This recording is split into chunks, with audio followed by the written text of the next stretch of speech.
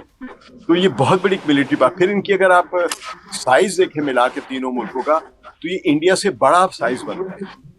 تو مطلب یہ اتنا بڑا ہے، یہ 3 ملکوں کا سارا رقبہ اکانومی ملا کے جو اتنی زیادہ بن جاتی ہے. اکانومی کے لحاظ سے یہ بھی کم ہے کیونکہ انڈیا کی اکانومی جو وہ نیئرلی $4 ٹریلین بنتی ہے، یہ $2 ٹریلین کے قریب بنتی ہے. لیکن یہ ملٹری پاور بہت بڑی بنتی ہے. لیکن بنیادی چیز یہ ہے کہ ان کا آپس میں تعاون جو ہے، یہ تو ہم نے کاغذ پہ رکھے ہوئے اعداد و شمار کا ایک ٹوٹل سم بنا لیا نا. تو یہ اس طرح یہ ہمیں دیکھنے کی ضرورت ہے. نمبر کی تعداد جمع کر لینے سے طاقت نہیں ہوتی، لیکن نمبر کی تعداد جمع کر لینے سے پوٹینشیل ضرور نظر آتا ہے کہ یہ ہے یہاں پہ. ایک پریشر بلڈ ہو جاتا ہے نا. جی، بشرطیکہ کوئی اچھی اسٹریٹجی بنا کے ان سب کو منظم. آپ ہی کی اس بات سے میرے ذہن میں سوال آتا ہے کہ تو جو یہ پیکٹ ہے، یہ خطے میں یو ایس سیکیورٹی امبریلا کا آلٹرنیٹو بنانے کی کوشش ہے یا پھر صرف اسے واٹ شوڈ آئی سے سپلیمنٹ کرنے کی کوشش ہے؟ دیکھیے، یہ بڑا بنیادی سوال آپ کا، بہت اہم ہے. ہم اس کو اگر کہیں کہ یہ آلٹرنیٹو ہے تو اس کا مطلب یہ کہ یہ تینوں ممالک مل کے جو امریکہ کی فوجیں یہاں سے جو وڈرا کر رہی ہیں اس کا متبادل بنا رہے ہیں. تو یہ متبادل اس حد تک ہے کہ اگر امریکہ اپنے سولجرز ہٹا رہا ہے تو کہتے ہیں اب آپ کی خدمت ہم کریں گے یہاں پہ. یعنی میں اب اپنے مہنگے سولجرز کی جگہ ایک سستے سولجرز لے کر آ رہا ہوں. تو امریکہ ایک تو یہ ہمیں اس لیے استعمال کرے گا. اب اس کا جو ہے نا، اس کو سپلیمنٹ کرنا، یہی میں سمجھتا ہوں ہم اس کے مقابل نہیں کھڑے ہوں گے، کیونکہ یہ تینوں ممالک امریکہ کے اتحادی ہیں جنہوں نے یہ ایگریمنٹ کیا ہے. تو ہم امریکہ سے تو نہیں لڑیں گے، لیکن اصل سوال میرا یہی ہے کہ پھر کس سے لڑیں گے؟ تو چلے نہ بھی لڑیں کسی سے، صرف ایک ایگریمنٹ ہو جائے یہی کہ ہم ایک دوسرے کے خلاف اسلحہ نہیں استعمال کریں گے، یہ بہت بڑی کامیابی ہے. اور اگر یہ 3 ممالک کہتے ہیں کہ ہم ایک دوسرے کے خلاف اسلحہ استعمال نہیں کریں گے، ایک دوسرے کی مدد کریں گے، تو پھر انہیں اور بھی ملکوں کو ساتھ یہی ایگریمنٹ کرنا چاہیے. انہیں ایران کے ساتھ بھی کرنا چاہیے، عراق کے ساتھ بھی کرنا چاہیے، لبنان کے ساتھ بھی کرنا چاہیے، کیونکہ ان ملکوں میں سب سے زیادہ خطرہ لبنان کو ہے اور یمن کو ہے. یمن کو بھی شامل کریں، جارڈن کو بھی شامل کریں، ایجپٹ کو بھی شامل کریں. تو لیکن اگر یہ فرض کیجئے ان ملکوں کو شامل کرتے ہیں جو امریکہ کے اتحاد میں رہی ہیں صرف، تو اس کا مطلب یہ کہ آپ امریکہ ہی کا سپلیمنٹ کر رہے ہیں. تو سر یہ میرا آخری سوال ہے کہ یہ پیکٹ جو ہے یہ پاکستان کو اسٹریٹجک لیوریج دے رہا ہے یا ایک نئی جیو پولیٹیکل لائبلٹی پیدا کرے گا؟ دیکھیے، پھر وہی میں بات کروں گا، ہر چیز پر یعنی پولیٹیکل چیزوں میں یا اسٹریٹجک چیزوں میں اصل چیز ہوتی ہے کہ آپ کتنی کریٹو تھنکنگ کرتے ہیں. ہر تبدیلی چاہے وہ اچھی ہو بری ہو، وہ ایک اپرچونٹی کریٹ کرتی ہے. اس اپرچونٹی سے فائدہ اٹھانا آپ کی ذہانت کی نشاندہی کرتا ہے. میرے خیال میں یہ ایک اپرچونٹی ہے پاکستان کے لیے، پاکستان کو لیوریج دیتی ہے. لیکن اگر اس لیوریج مثلا اس کا سب سے بڑا پاکستان کو جو لیوریج ملتا ہے کہ پاکستان جو ہے اس پیکٹ کا ایک اہم رکن ہوتے ہوئے ترکی کو ساتھ ملا کر ایران کے ساتھ سعودی عرب کے تعلقات کو بہتر بنائے، اور سعودی عرب کو اور ایران کو یہ بتائے کہ ہمارا اصل جو مسئلہ ہے وہ اسرائیل ہے، نہ کہ ہم آپس میں ہیں. تو اگر پاکستان اور ترکی یہ کردار ادا کرتے ہیں تو یہ بہت بڑی اپرچونٹی ہے پاکستان کے لیے کہ پاکستان صحیح معنوں میں کہ اسلامی ممالک کا ایک قائدانہ اور اسٹریٹجک رول پلے کرے گا. لیکن اگر پاکستان یا ترکی جو ہے وہ سعودی عرب کی ایران کے خلاف کوئی مدد کرتے ہیں تو یہ ایک لحاظ سے امریکہ اور اسرائیل کا کھیل کھیلنے کے مترادف ہوگا. تو لیکن میں سمجھتا ہوں کہ یہ ایک اپرچونٹی ہے اور اس کا فائدہ بھرپور اٹھانا چاہیے پاکستان کو. بہت شکریہ سکلین صاحب آپ کا. ہم نے آج ڈیٹیل میں بات کی کہ پیکٹ کیا پریشر گروپ بن سکتا ہے یا اس میں پوٹینشیل ہے، پاکستان کے لیے اپرچونٹی ہے یا چیلنج ہے. تو ابھی کاغذی کارروائی بہت پہلے بھی ہو چکی ہے 2025 اور اس سے پہلے بھی جتنی بھی باتیں ہوئی ہیں، لیکن hope for the best of course. اور سکلین صاحب نے بھی یہ کہا کہ یہ ایک اچھی اپرچونٹی ہے اور اس میں دیگر ممالک کو بھی اس کا حصہ ہونا چاہیے تاکہ اس کی پروڈکٹیوٹی زیادہ نظر آئے اور ایک اچھا سا ایک کولیشن بن جائے. تو اس پر ہم نے ڈیٹیل بات کی ہے. باقی جنگ میں کیا ہوگا اگلے 24 اور 48 گھنٹے میں کیا ہوگا یہ بھی دیکھنا باقی ہے، لیکن کائنیٹک آپریشنز تو ہمیں اس طریقے سے جو ہم انٹینسٹی دیکھ رہے تھے وہ نظر نہیں آ رہے. کل بھی اس پر مزید بات کریں گے، تب تک کے لیے اللہ نگہبان.